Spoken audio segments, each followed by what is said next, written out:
Imagine flying all the way from England to America just to Disney bound as Judy Hopps. And guys, I'm not a millennial, I promise, but I am a Disney millennial today. Once we arrived at Hollywood Studios, we obviously had to go and get our Nick and Judy ears. And I've never been to Disney before, and I've always wanted to go, and let me tell you, it was magical. We were so hungry from excitement, we had to buy the first thing we saw, which was a Mickey pretzel with cheese dip. It was nothing crazy, but we both enjoyed it. But to my American friends, that is not cheddar cheese. Cheddar cheese should not look like that. I was a huge Indiana Jones kid growing up, so seeing the stunt show live was honestly amazing. I had high expectations because everybody said it was an amazing show, and it really lived up to it. After the show, it was time to explore the most famous part of the park, the Star Wars area. Everything, including the drinks and the food, is themed in this area, so even the Coke looked like it was from space. And although my dad would hate to hear me say it, I don't actually know that much about Star Wars, but with my little knowledge, it was still amazing to see this area. You really felt like you were on a completely different planet. They even had Carby Lane mechanisms spinning their food. The cafe in this area was serving stuff that literally looked like alien food. We went with the Ronto wrap, which is a mix of different meats and vegetables. It had a lot of flavour to it, it was really nice. We also got the pork rinds, which had a mix of different seasonings, including cinnamon on them. Jen wasn't a fan, but I really liked them, and I definitely felt like a little Zeeblezorb eating them. With our bellies filled with galactic goodness, it was time to do the rides. Most of the rides here are like simulations to make you feel like you're in a spaceship, including Smuggler's Run, where I was a pilot on it and I did so bad. But the most expensive ride ever built is in this area. Rise of the Resistance features a simulation, a drop tower, live actors, so it's safe to say we were very excited to do it. Even the queue line was so heavily themed. It really is a ride where you have to do it to experience it. There's no way of explaining it. But once you're on it, you can really see why it costs so much money. I felt fully immersed in it, and I didn't even know what the hell was going on. The ride carts aren't even on tracks. They're like wireless completely. And not to mention, the set itself was so huge. You literally felt like you're on a spaceship. After this, it was finally time to check out some other areas of the park. First, we checked out the Toy Story area, which is another thing I was a super big fan of as a kid. And again, the theming is incredible. Everything is super big, so you feel like a toy. We first checked out the alien saucers, which had an epic soundtrack. But before checking out the rest of the area, we had lightning passes for Rockin' Roller Coaster. As you can see, we were really feeling the queue line music. I didn't know much about this ride, and Jen literally knew nothing. But I told him it had 10 inversions, so he was literally pooping himself. Why did no one tell me this ride is basically all in the dark? You literally be doing loop-de-loops in the pitch black. That was nuts. Jen's reaction summed it up, but it was super fun. And if that wasn't surprising and scary enough, we then headed to the scariest attraction. Tell me why we chose to do this just as the sun was setting. Even before we got inside, everything was feeling really eerie. I've never told you guys this before, but I'm actually really scared of elevators. Also, 2 days before this visit, I had a nightmare about an elevator that broke and then fell,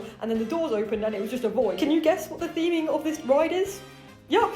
So if you didn't know, like I didn't, this ride is about an elevator that opens in the Twilight Zone. Somehow I still managed to lock in for the video, unlike Jen, but this was our reaction straight after the ride. The fact that it was pitch black when we stepped outside as well, we truly felt like we were in the Twilight Zone. To make things a bit more lighthearted, we headed back to the Toy Story area. And I'm so glad we did, because it looks so cool in the dark. We headed to Slinky Dog Dash. The queue line for this was so cool. Everything was super huge, so you feel really small. This is just a regular sized pencil though. Jen really is that small. With all the lights around the track, this ride was so fun. We watched the fireworks at the end of the day, and it was so fun. Which part should we do next?